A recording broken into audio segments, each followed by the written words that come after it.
Hey, DNC family. It is Sunday. I hope everybody's had a good weekend. I am here with my esteemed colleague, Whitney Mckoy, and she Hey, is all the way out family. in that beautiful sunny island of Jamaica, and I'm here in that cold Canada. Okay?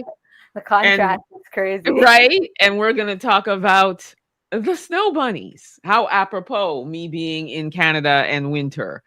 hmm And we're going to talk about why it is they are always flying down to Jamaica to get with their Jamaican lovers.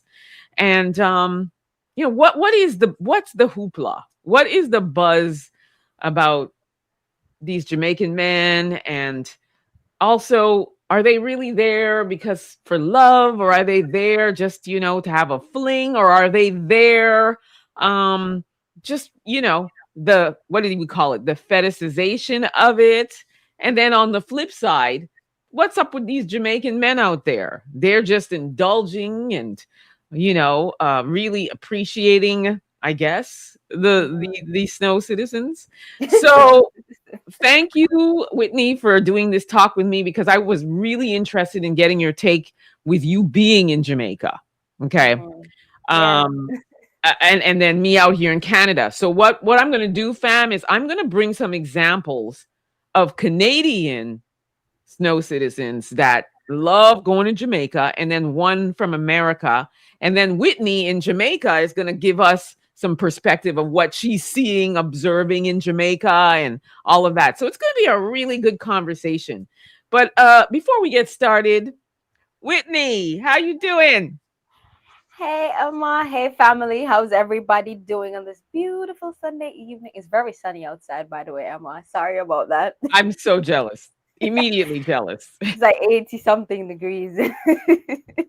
And since the hurricane, how is everything going there? it, How are the reparations and all that? well, it's been kind of a roller coaster, A certain part of the island was completely flattened. There was barely any homes in sight when the hurricane passed through. But we're rebuilding. We're rebuilding stronger. We want to say thank you to certain nations that have helped. They've sent aid in the forms of houses, foods, boots actually on the ground to help with rebuilding. So we're getting through it. And it's Christmas. Jamaicans love Christmas. We love the fruit cake. We love the sorrel. So I see everybody trying to have that, Christmas spirit and just trying to get back to it. So we're on our way. And I love Jamaica, so I was really devastated when that hurricane hit. And also my hubby is Jamaican and he has family there, so we were concerned, and especially because everything was down, we couldn't get a hold of people. We're like, is everybody okay? But everybody is good on our side, thank God.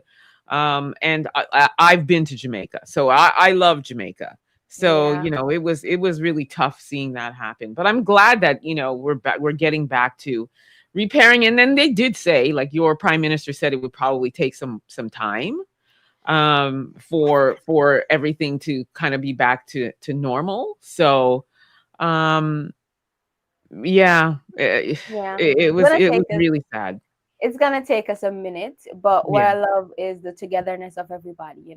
Other nations helping out, our CARICOM brothers and sisters, Black nations. Just a few days ago, Ghana, a delegation from Ghana just came, so they're helping us to rebuild Oh, and to get nice. back. So we appreciate all that. We're getting there. We're getting there. It was a little scary. Certain parts of the island are still without electricity, but they've deployed generators, and we're getting to it. Okay, well, I'm really, really happy. I just want to say hi to some people. Hey, Jordan, thanks so much for joining. Hey, Hayward. Hayward's saying hi from Columbia, South Carolina. Hey, Nice. Hayward. And he said no snow bunny for him. Hey, Buckhorse. Shalom, shalom.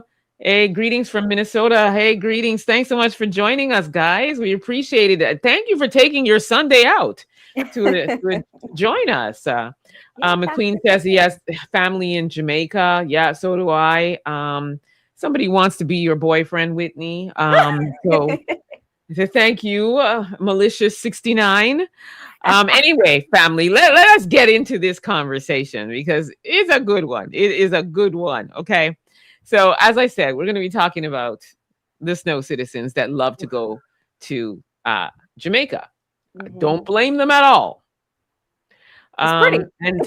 And what I've identified is a lot of the folks here in Canada love Jamaican men, okay? And they Mhm. love going to Jamaica. And the Jamaican men that are here, they love getting down with Jamaican men. And then on top of that, they like to talk I guess, what they think is patois. Okay. So we're going to talk about appropriation. We're going to talk about just in general, what is this about? So I think I'm going to start with this one woman that lives in Canada, but has been living in Jamaica for 6 years, and she flies back and forth. She flies down for the winter, and then she Mhm. comes back, I guess, to Canada during the summer months.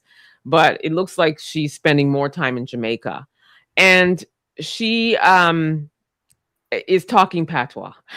Okay, and we're just gonna watch it, and then I want to talk to Whitney. Okay, I want to talk to Whitney about this. Okay, Okay. let us just watch it together. All right. One thing me want to say, me don't know how Caribbean people who move up to Canada, me don't know how them ever really get used to it. Me is a northern Ontario gal. Me grow up in northern Canada. Uh, Lots of sunshine and snow and cold. And me love winter sports, ski, skate, toboggan, all them something there. But now that me live at Jamaica for the last 6 years, 6 winters, me never been around for 6 winters.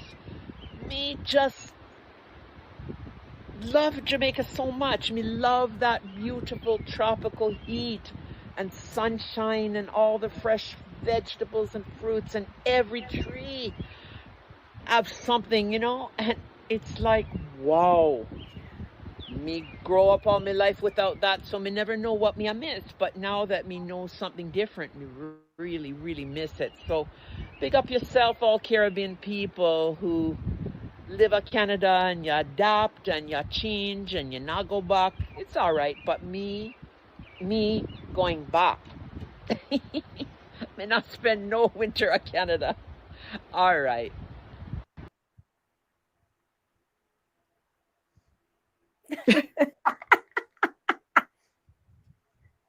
Oh my God. I get the message. Yes. So basically, she's talking about all the Jamaicans that came and moved to Canada. She's like, "What are you Yeah, not thinking? coming back. Jamaica's beautiful. Jamaica's Mhm. great. Why are you coming here?" She's like, "I'm going to Jamaica every winter because even though she says she loves winter sports and stuff, she's like, Mhm. I'm going to Jamaica. I'm not." So that's basically what she was saying. She doesn't understand why anybody would leave Jamaica and come to Canada. Honestly, I get the message, but my thing with these white women and all that, you can say it without the accent.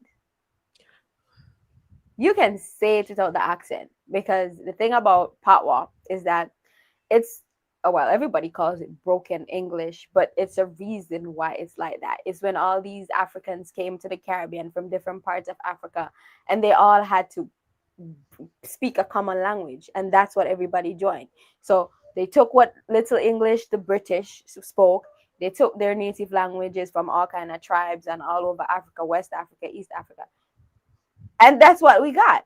So you now, snow citizen, as you said, Emma, and you're trying to, and it's just forced. Like, be yourself.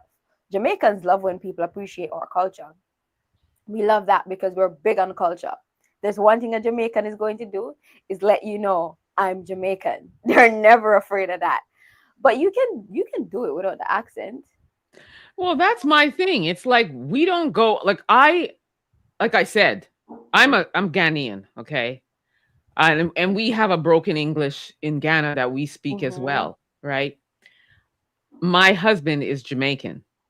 I don't dare, like, if we're like with our family, like with his family, and they'll be like busting out patois and what have you. I don't Do you think I'm going to be going around there trying to be like wagwan and all? I don't do it because it's not something naturally that I can do, first of all. And I Mm-hmm. can love the culture. I love the culture. I made a point of standing next to auntie and what have you, so I know how to make jerk chicken and curry chicken and roti and rice and peas and coleslaw and macaroni pie. Like I chef it up.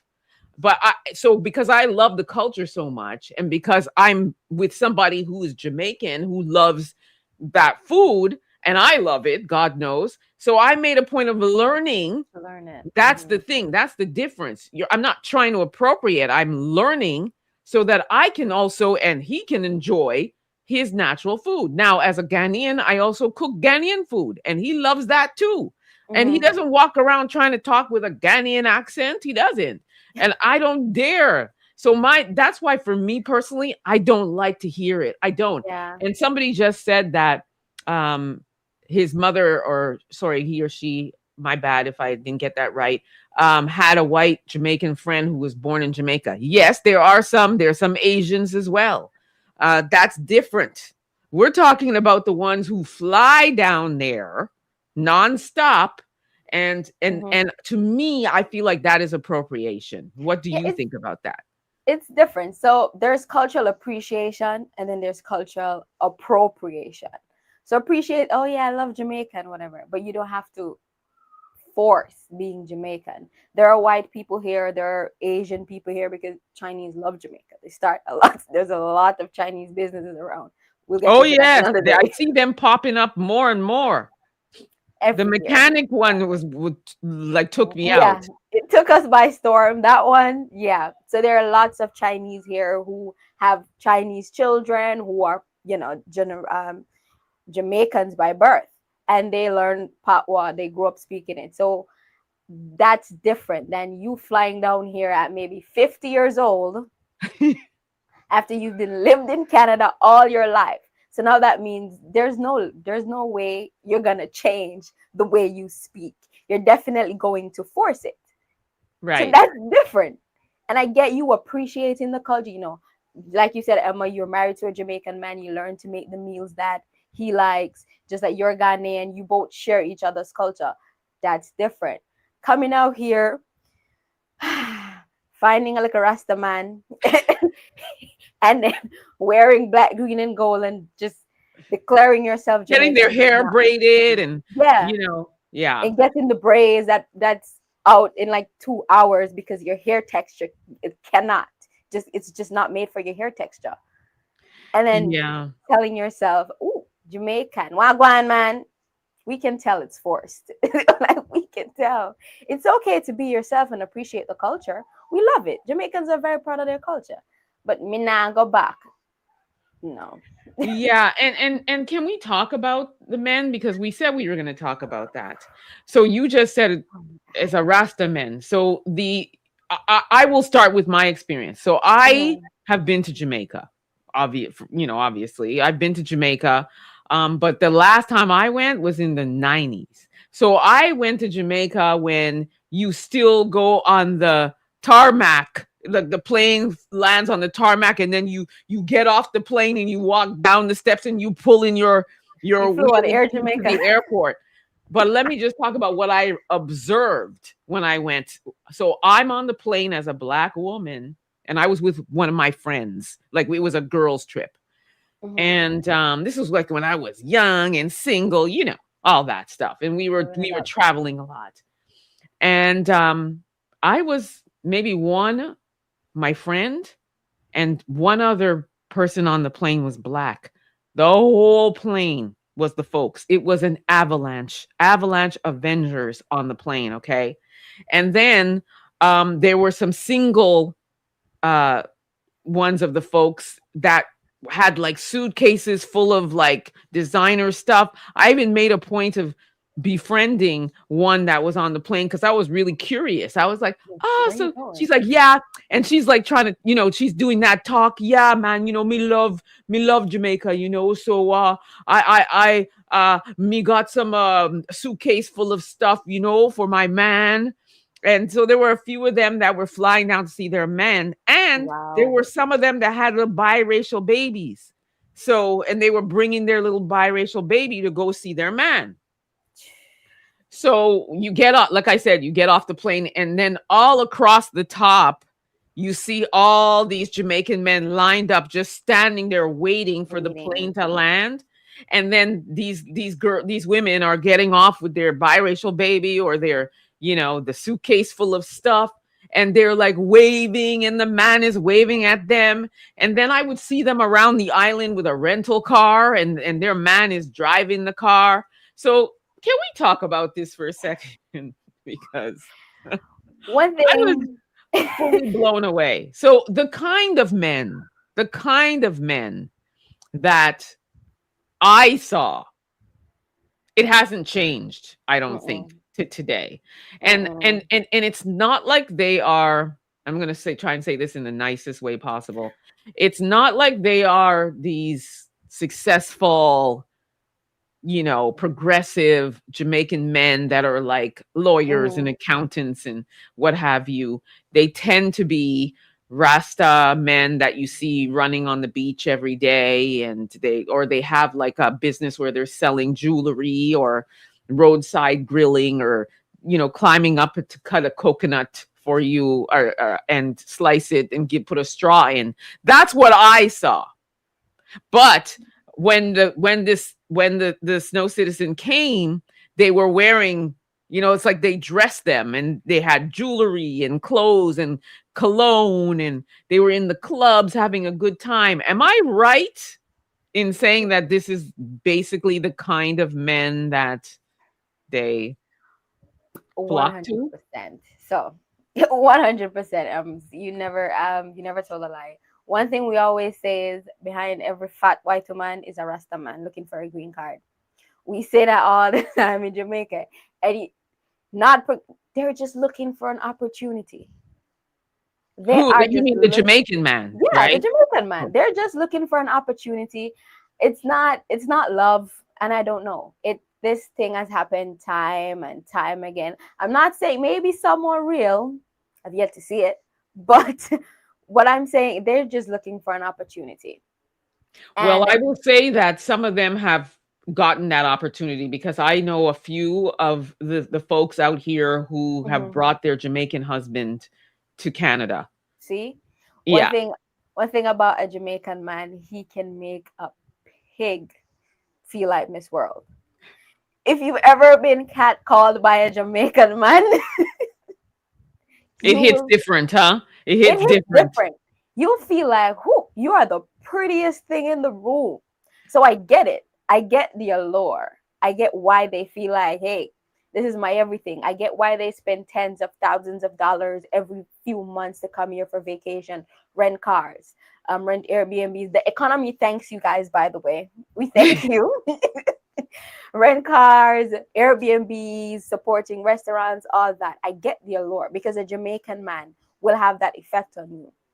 But at the end of the day, they're just looking for green cards. I'm not gonna lie, they're just, and it's always a certain kind of white woman. I don't. Hmm. Well, speaking of, that's a perfect segue into the next example, the next Canadian example. But Mhm. before I play her, Great Blackness said that they saw the same thing in Jamaica, and Mhm. said that they take advantage of these women. Now, I will say Yeah. that these women also, they're grown. It's not like they don't know what they're doing too. And I Yeah. feel like it's a payoff for them as well. They're going down there and they're getting, let's be honest, some of them, Hmm. I feel Yeah. like even their people would not be That's it. interested in them, right? So when they go to Jamaica, they get the attention they're not getting here in Yeah. Canada or That's in the United States or wherever else they live. yeah. So Because so I yeah. feel like that is the thing. Yeah. Um Mhm. so Yeah. I'm going to just play this one. And before I play her name is Sarah Davis, and she actually has a documentary called Destination Somewhere, and it's her 20-year journey in Jamaica. and she's got quite the story. So if anybody's interested, you can go watch her documentary. I will first play what she's talking about, and then I'll add some more context to why she feels like she's the authority on Jamaican men. So this was an interview she did with a Jamaican man here in Toronto, a journalist. It's called Miller TV. Shout out to Miller TV. His name is Greg Miller. I know him very well. He's a great guy. Thank you for letting me take a little bit of this clip. So let us just watch, and I may stop in between, and we'll have some talking. But let's just take a look at this. Describe a Jamaican man in relationship, because this is Jamaican man seem to be the most requested men in the world right now. But at the same time, there's a Jamaican man wicked, them lie, them not to treat a woman. I don't think we have enough time for this. Oh, I could go on forever. You're talking to the perfect person, though, for it. Not gonna lie. Yeah. You all need to do better. You all need to do better. Man, you guys have no clue how to treat a woman. Not a clue. Like, not a clue. But how is it we are so requested around the world? Every woman want a Jamaican man. Okay, so you might be requested, but then they get to know it. They get to taste the flavor, and then they're like, I want it. You know? So they might want it in the beginning, but... And there she goes with the patois. I'm sorry, I just had to pause for reaction. All right, we'll keep going. Then when they get to know it, and they realize they're all about the double P, papers and because that's if you can't offer them that, then you're no good to them, right? So, yeah, but when you get to see their true colors, true colors, people will always come out. It will always come out. But foreign woman, like white woman, see all of these events happening when white woman travel to Jamaica, and then the man them at Jamaica take them money and give them what they want, and or them have them baby mother same way, and them tell lies, so them and them baby mother left. Right. But woman still going down there. Yeah. Even when them see these things happen to the man them. I know. I don't understand it. These women must be so desperate. It's unreal, because there's black men in my own city, in my own country. So I don't know why women want to blow $2,000-$3,000 on a resort to go look for somebody that can offer you absolutely nothing but sand. That's all they can give you is the sand on the ground. That's it. Jamaican TikTok is ghetto.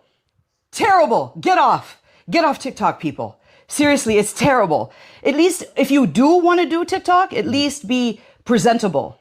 Don't roll over in bed with your big fat mama self with no weaves done. And if you're going to do your weaves, do them properly at least, right? Get the hair done proper. Yeah. We don't need the big elephant long snuffleupagus eyelashes either, right? And all that bag of makeup. Just make yourself look presentable. Do your best, right? At least get dressed. Yeah. Get dressed. So anyways, get a decent phone, get some maybe proper lighting, right? Your veranda's fine. But just look presentable. Do a decent video. Put some quality to it. Not a bag of trash and a bag of chat, and it's just a bunch of out there. Like, it looks so ghetto and bad. Let me just pause for a second, because we need to talk about a couple of things here. A lot of things. She said that she's the authority on it. Which is why I want to talk about her documentary a bit. And she also said that she said so many things that were offensive to me. She was saying that she doesn't understand why women are going all the way to Jamaica. She did this for 20 years.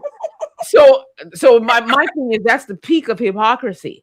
So now I'm going to get to her documentary, and it's over an hour. So I'm going to try to just encapsulate it in like less than 5 minutes. She went to Jamaica first of all, let me just start by, she's from Orangeville, Ontario. So many of my brothers and sisters on this live are from Ontario. They know Orangeville is predominantly the folks. Okay. Now the population of Orangeville is a little over 30,000 people, but back 20 years ago, it was even less. And there's do you want to know how many Black people are currently in Orangeville? Well, as of 2021 anyway, just over 1,200. Wow. Out of 30,000. Okay. So that's to tell you. So now wind back to 20 years ago. So she was in Orangeville, and she said there was only a couple of black men in her school, and she was the only one of the girls in the school that actually was attracted to the black men. So fast forward to, she lost her job, she lost her car, and all these things happened. And she decided, I'm going to Jamaica, because she just loved, the whole Jamaican culture. So she went to Jamaica at 25. She was in Jamaica, okay? Got, obviously naive. She ended up going through a lot when she was in Jamaica. I ended up getting deported. She fell in love with a man, and you could probably speak better to this area. It's called Tickets.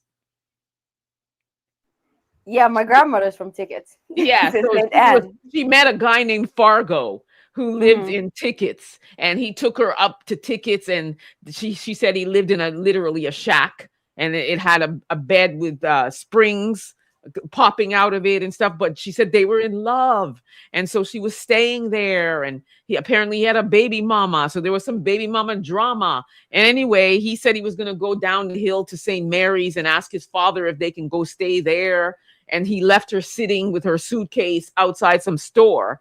And then somebody that was, I guess, outside the store, because she was there for hours sitting there, called the police and said there's a white woman sitting outside this store, and she's been out here for a long time. So now the police come, and they said to her, what are you doing here? And she's like, oh, I'm here. Da, da, da.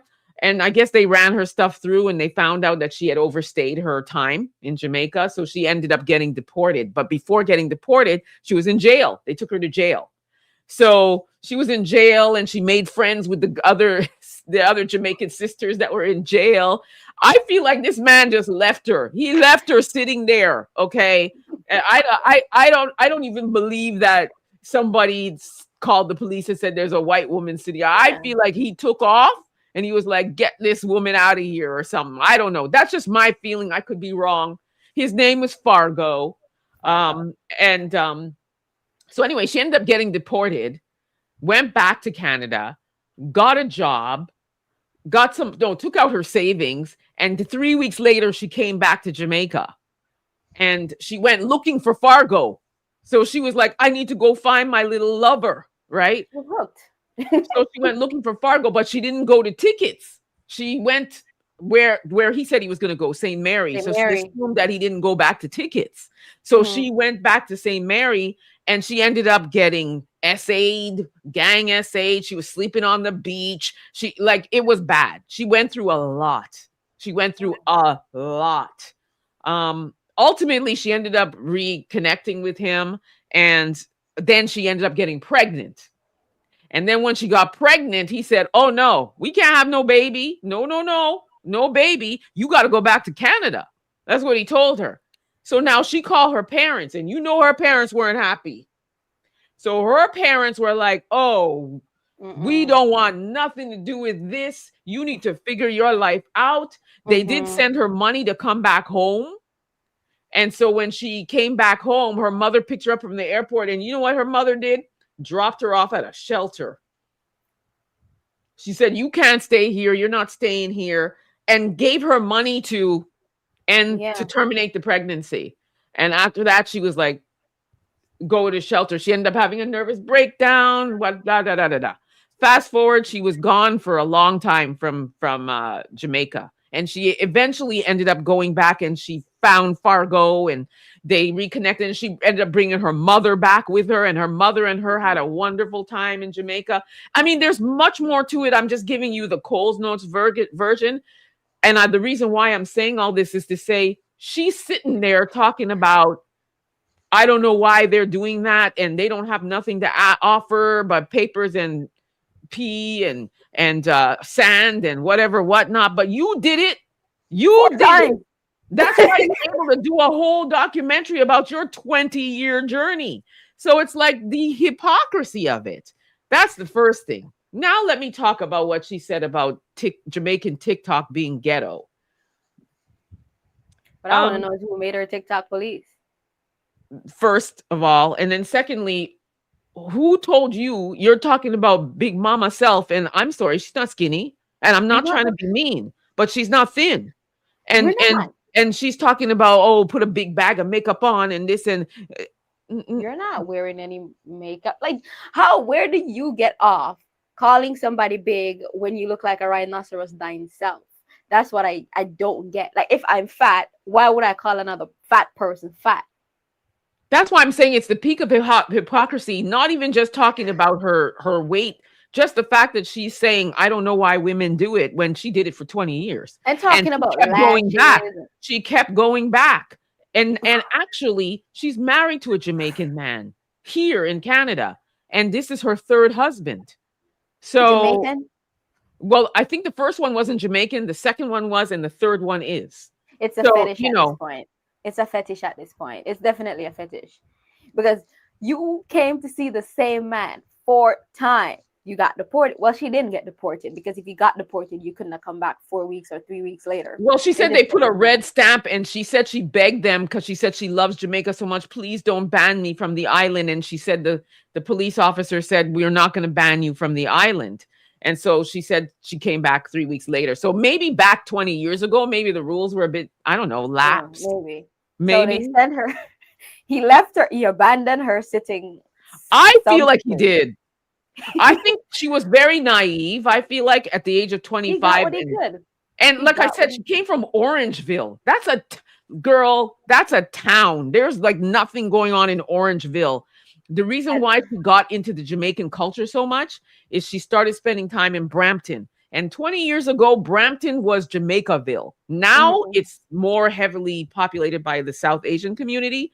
But back 20 years ago, Jamaicans all day. And she really, because a lot of her friends at the school that she was in, in the area she lived in, moved to Brampton. So she started driving over to Brampton and spending time there. And then she really, really fell in love with the culture more so. So it's you can't blame nobody at some point. You came, he abandoned you, you were deported, you came back, you were essayed, you feared, you experienced all these things, he got you pregnant, he said he don't want the baby, you went back, you terminated, you came back. Like, at some point, when are you going to accept responsibility? Like, at some point, I get it. And I get the allure of Jamaican men, and I know they can be tricksters. They can be. But like you said, the double P is what they're after. Papers and And you gave it, well, I don't know if you gave the papers, but you kept coming back. So at some point, you have to accept responsibility. And just because you went through something or something happened to you that was very traumatic, why are you down in my culture? Like, what? Wails and lashes and it doesn't look good and lighting up. It's TikTok.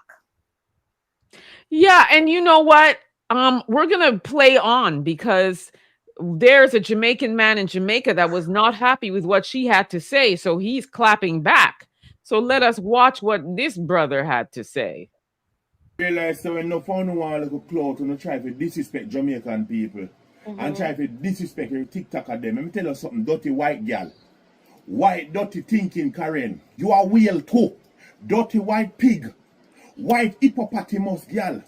White rhinoceros. White whale. White tree. White chalk.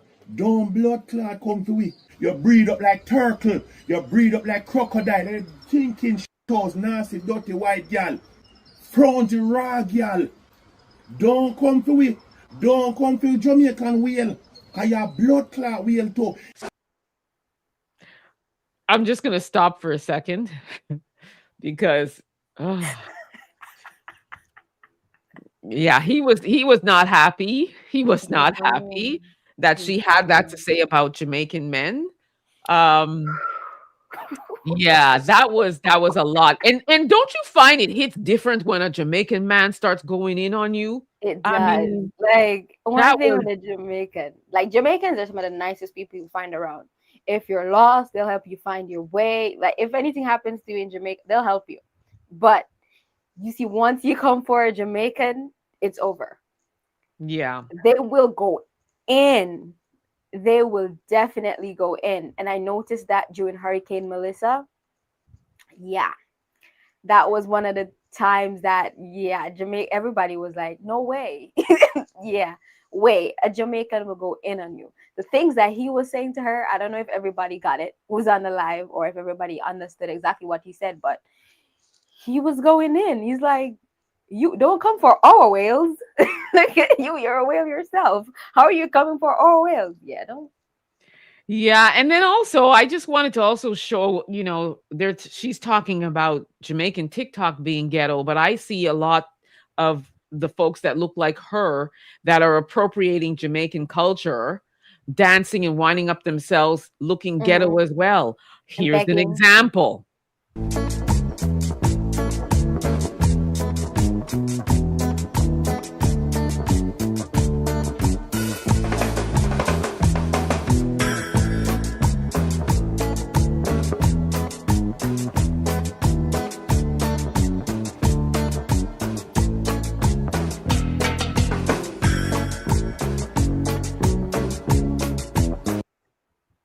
Did we add the sound? Like, did somebody add a sound, or was she dancing to actually that? No, it wasn't that, but for copyright reasons, we Oh, couldn't because use I'm the like, she was actual. offbeat. Yeah, no. We Oh my gosh. Hey, the chat is alive, girl. The Oh chat my is god! alive. No, for real. What is that? Ah, They never say it's only ghetto when we do it. But when right. they, But and when, it's funny you say that, sis, because a lot of people in the chat were praising her in the comments. Sorry, were praising her and saying, "Oh, I love your content. Oh my gosh, you give me so much life. I love it. I love it. I love it." see, And I'm looking at it like, what in the Sam Hill is going on here? So, that's what I'm talking I mean, about. listen, the chat, they're laughing their heads off. Okay. But on a more serious note, I really feel like this is a case study. It really is. I would It is. invite any one of the folks who, including Sarah Davis, if she wants to come on live and talk to us about why and what it is, and and her experience and stuff, I would be more than happy. Wouldn't you? I feel like it would be a great panel conversation to It have. would. Like, I want to know Yeah. what Fargo was giving her. If you go and watch that documentary, you'll see Fargo. Yeah, you'll see who Fargo is. She puts a picture of Fargo, and she shows video of when she went back, like, I don't know, 13, 14. I can't remember exactly how many years. It was more than a decade anyway. Mhm. I think it was 13 years when she went back. And she has video of him. So if, like, again, it's called Destination Somewhere. I don't. And her I name want, is Sarah Davis. If I want you to you know stay if you want away to. from that. Whatever it Yeah. is Fargo was giving her, I want to stay away from. You came here 4 times in this man. 4. He abandoned And you. she spent months there. The second time, I think, when she went the second time, because when she went looking for Fargo, she eventually found him. And then Right. she spent some months there because this time she got her papers right. She got all her papers right. So she made sure, I'm not going to get deported this time, right? So, and then that's when she got pregnant, and he was like, "Nah, fam, you need to get back to Canada. And she Go back. came back after that. I don't have money. We can't have no kid." And keep in mind, he already has a kid, right, with another woman in Jamaica who was showing up at his house hooting and hollering, and that he didn't pay her. He didn't pay her like child support or whatever. So Fargo took off. All right. Fargo was like, I need to be gone. Fargo Gone. did that. What would Fargo That's do my that? opinion. But again, I don't substitute mine for yours. Watch the documentary and you can, you have your own informed opinion. Nah, So I do feel like this is a case study. I do. I it would is. love to have It could conversations be.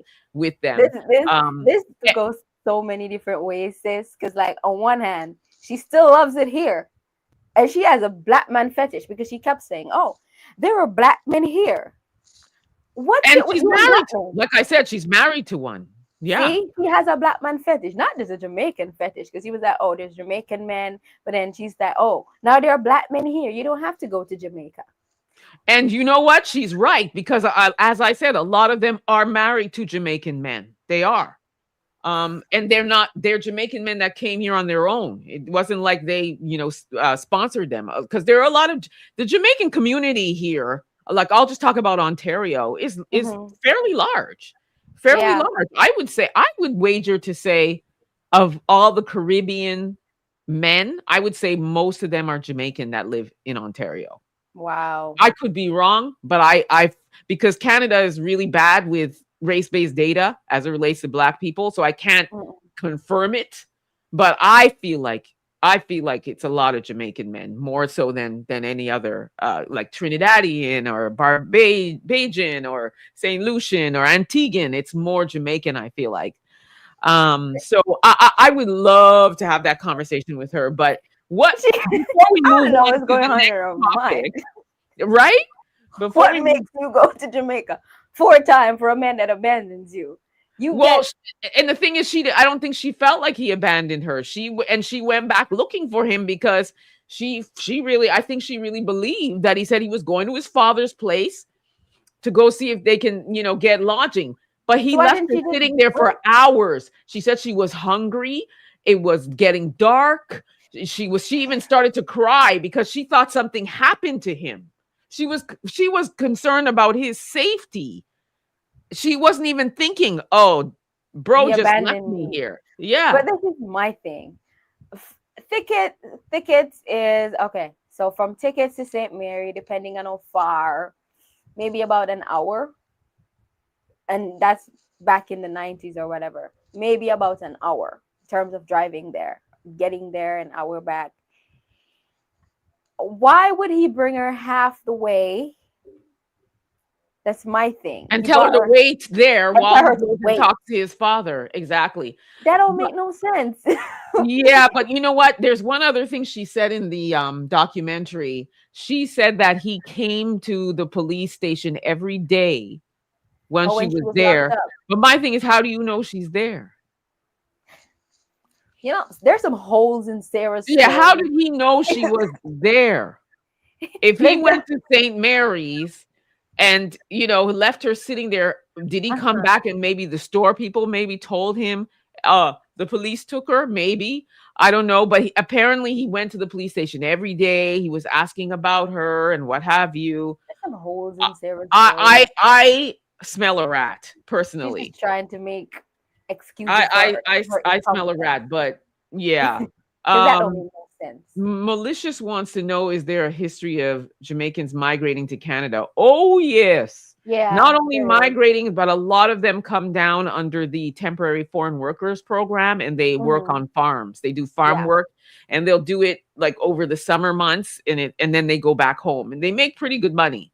The documentary is called Destination Somewhere, My 20-Year Journey in Jamaica. And so, yeah, even if you just pull up Destination Somewhere, you'll find it. You're welcome, Sarah. So we're gonna move on to the next topic. Another snow bunny who went to Jamaica on a girls' trip and ended up contracting HIV. And she claims she had a one-night stand unprotected.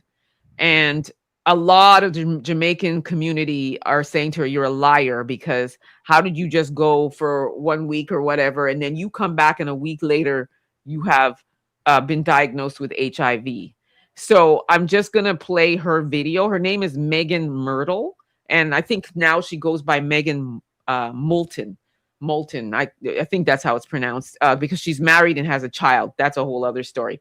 But let us just watch it, and so we can talk about this too, because this is just another example of, the folks flying down there and having their fun and what have you. And I actually know somebody who was a friend of mine, who, well, I wouldn't say she was a friend. She was somebody I knew because she's one of the folks, and I don't really have very many friends. I don't have any friends that are the folks. Let me just put it that way. But she was an acquaintance, and she ended up contracting something from a worker, but it wasn't HIV. It was just, one of those that you can take a pill or a shot and you're good.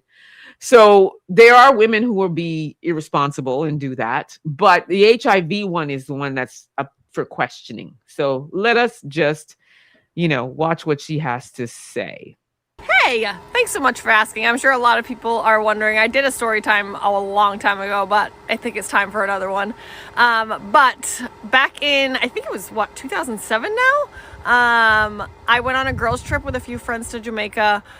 We just went to go have fun, get away, and I ended up having a little bit too much fun. I ended up having a one-night stand with somebody who worked at the resort, and obviously didn't use protection, came home, and ended up getting really, really sick about a week after I got home. I was in and out of the hospital. They had a hard time finding what was going on because HIV doesn't show up in your blood that quick.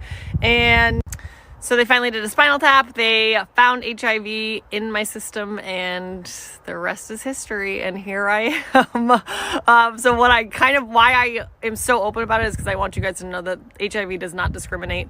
Okay, it takes one stupid choice and one stupid decision to end up where I am.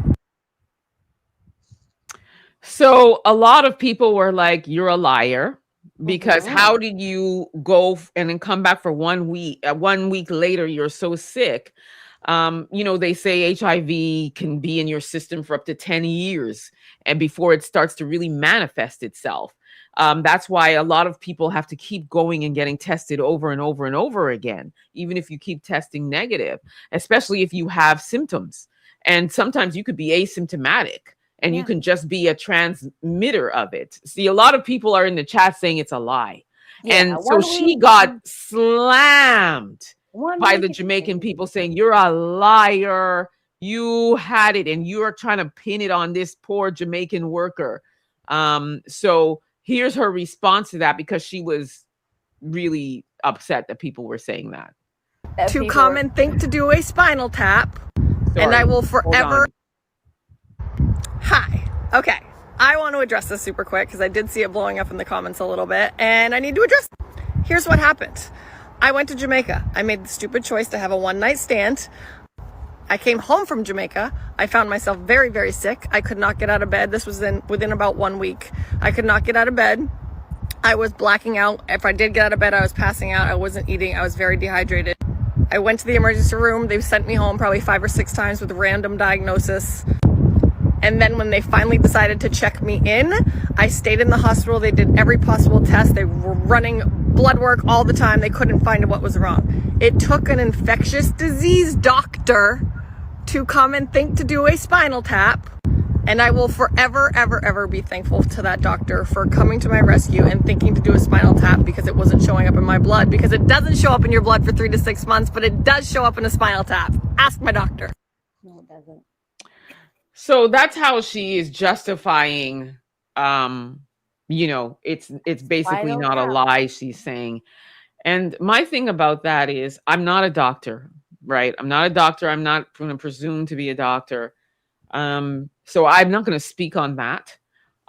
For me personally, I also ran to the same thing, which is how, but spinal taps reveal a lot, but I still am asking myself, how a week later, because most of the times the symptoms don't come back quickly. You know what I'm saying? So how a week later were you all of a sudden so sick after your time away? And that is why people do not believe her at all. Now, fast forward, because this happened in 2007, she's still getting people saying to her, "You're a liar." And this woman is from Maine. So she's, to my American brothers and sisters, this is one of the folks from the States who went down. This is the US example. So my thing is, she's now married and she has a child. And what happened was her husband was a donor, and it was immaculate conception, because they're not allowed to have unprotected, fulala. So she's married to one that looks like her, and she has a daughter, and I guess she still is very much an advocate for it and stuff. But every time she even McQueen, I hear you. I just want to say she's from Maine. So she's from Maine. This is an American one. So anyway, to this day, every time she tries to talk about her journey or whatever, people are like, "Stop. You're a liar." She just wanted an origin story, is what she wanted. Just like most rappers lie about they came from the slum, because, you have to prove your street. She just wanted an origin story. She probably got it in the most boring way possible. but she wanted an origin story and something where she could go around and give speeches, tell stories, get press and all that. Because a week later, it's so bad. A week later, You can't get out of bed. and it's not showing up in your bloodstream. So how is it so bad, but it's not showing up in you had it. There's probably that's what all of Jamaica is saying. Girl, I did not even bring out what some of the Jamaicans, because it is like I told you, when a Jamaican man goes in, it hits so different. And it would have just been a bunch of mute. Like there was no point in playing, because the Jamaican men and Jamaican people in general. But I don't know. I feel like I feel like it. Again, I'm not a doctor. I feel like it. But and the vast majority, the court of public opinion feels like that too. But again, this speaks to a bigger thing here, which is what is the deal? Because I know that there are a lot of the folks who go to certain parts of Africa as well, certain countries in Africa too, and they get with African men. But Jamaica is also a very coveted island as well. And a lot of Black American women go to Africa. There's a subset of them that do that. And then the European white women go to Africa. But I find Canadian white women love Jamaica. Oh my gosh. They love Jamaica more than they go to Africa. Jamaica is the thing. When they want to talk Black, patois. When they want to even just talk Black, like they try to talk Black, they'll be like, yo, yeah, so I'm like, what are you doing? Stop. Like, just stop it. I don't even do that.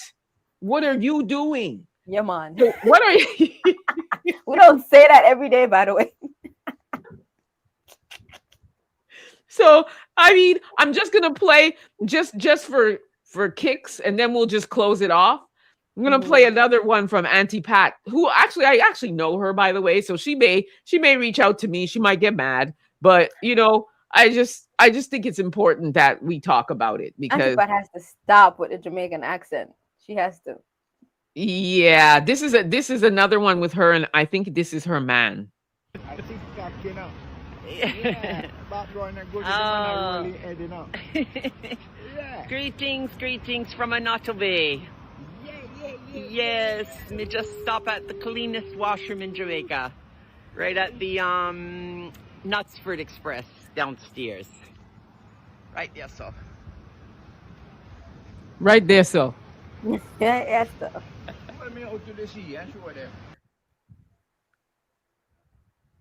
One more.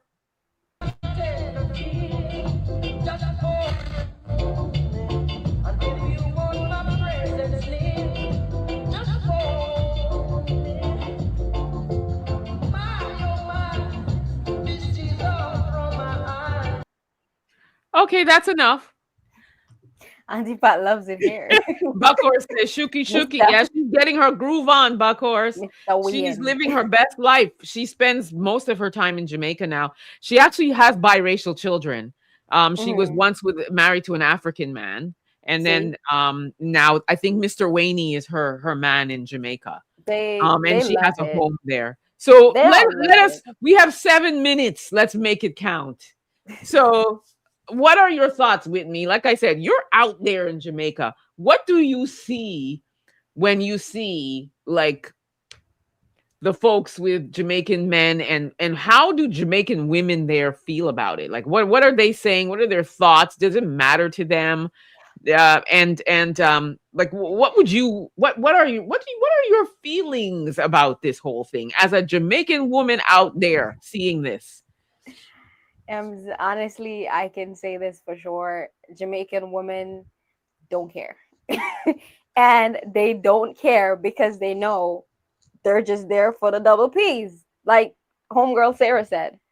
Especially when you look at it and it's a certain type of white woman, which it usually is a certain type of white woman. And when you look behind her, it's usually a certain kind of Jamaican man. So you just know, okay, that's not going anywhere. That don't even make sense. He's just there. As soon as he gets his green card, he's out. He's only trying to get away from here. And we get that. And then there's also, I want to touch on, oh girl, I don't remember her name. Auntie Pat or Megan? Megan is the one with the HIV diagnosis. Yes. Yeah. So HIV is a thing it's all over. That's why you have to be careful. I don't want nobody watching how Stella got her groove back and thinking it's gonna be like that when you come to Jamaica.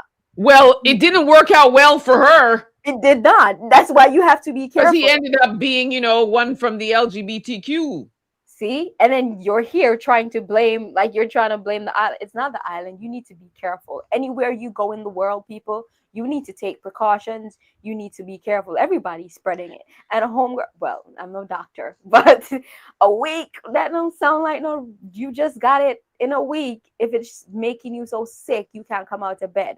So I don't think you should blame a whole race. It's everywhere and everybody just needs to be careful talking about crazy, whatever. And we can appreciate a culture without appropriating it wherever we go. Take me, for example, I love Nigerian culture. I tell myself, if I come back in another life, if I'm not Jamaican, which I really want to be, Nigerian is a close second. I love Nigerian culture, especially the Igbo culture. And you don't see me walking around saying all kind of things. And you cannot show love to a culture without appropriating it. You don't have to speak patois. You guys sound ridiculous. Ridiculous. It sounds ridiculous. I sound ridiculous. I sound ridiculous with my black face. I sound ridiculous when I do it. I don't, even sometimes I'll just do it for fun. And he'll be laughing his head off at me because it's absolutely comical, right? It's not easy. It is ridiculous, and it sounds even more ridiculous when they do it, in my humble opinion. It's not as easy to do it. It's definitely not as easy to fake a Jamaican accent as you would think. You sound crazy, so you guys need to stop because y'all go walking around looking like snow, talking about yeah man